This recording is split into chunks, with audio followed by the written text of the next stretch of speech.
اس لیے ہمارے ایک عالم دین تھی آیت اللہ سید احمد خنساری ان کا نام ہے، بہت بڑے عالم دین، بہت بڑے عارف، کئی سال ان کے سارے واقعات ہیں.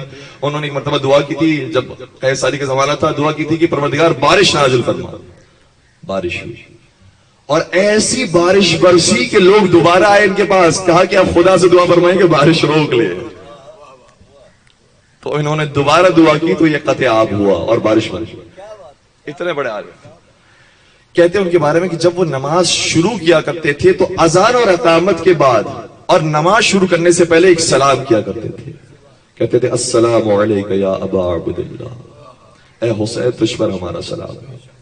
اور یہ ہر نماز کے اندر ان کا طریقہ کار تھا. جو پیچھے نماز پڑھنے والے تھے اس میں شاگرد بھی ہوتے تھے، علماء بھی ہوتے تھے. انہوں نے آ کر ایک مرتبہ سوال کیا کہ آیت اللہ خنساری یہ بتائیے، یہ جو آپ جملہ درمیان میں ادا کرتے ہیں السلام علیک یا ابا عبداللہ، آپ مرجع تقلید ہیں، آپ جو بھی بات کریں گے وہ قرآن اور حدیث کی روشنی میں ہوگی.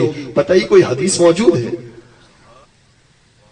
آپ کا ہر عمل حدیث اور روایت کے مطابق ہونا چاہیے. آپ کے لوگ تقلید کر رہے ہیں.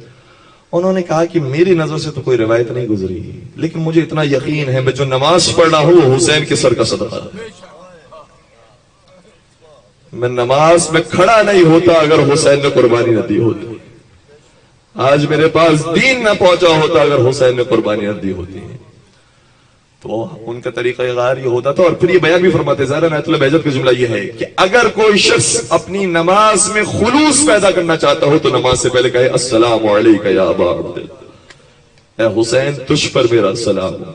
خود بخود نماز میں خلوص آ جائے گا. تو مولا امام حسین علیہ السلام نے وہ کام کیا ہے کہ پورا دین بجا لیا، اور ان کی ہدایت کا سلسلہ ان کی شہادت کے بعد بھی جاری رہا. آیت اللہ میلانی ایک مقام پر موجود تھے. کسی نے اس مجلس کے اندر ایک شعر پڑھا، بڑا معروف شعر ہے ایران کے اندر، اور جسے سرچ کرنا ہو سرچ کیجئے گا، یہ شعر موجود ہے.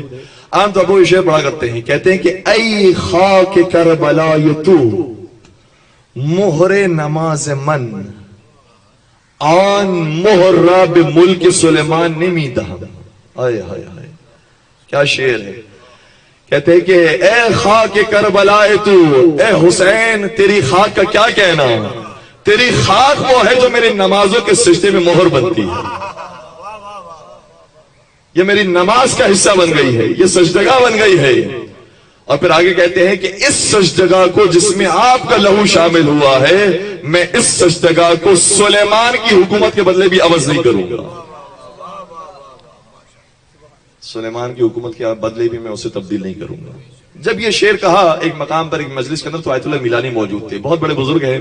انہوں نے کہا کہ اس شعر کی ذرا اصلاح کرو. تم نے یہ کہا کہ اے خاک کربلا یہ تو مہر نماز من، اے خاک کربلا تو میری نماز کو مہر بن گیا ہے. کہو نہیں، اے خاک کربلا یہ تو اصل نماز من، اے خاک کربلا تو صرف میرا مور نہیں بنا ہے، پوری نماز ہی تو بن گیا.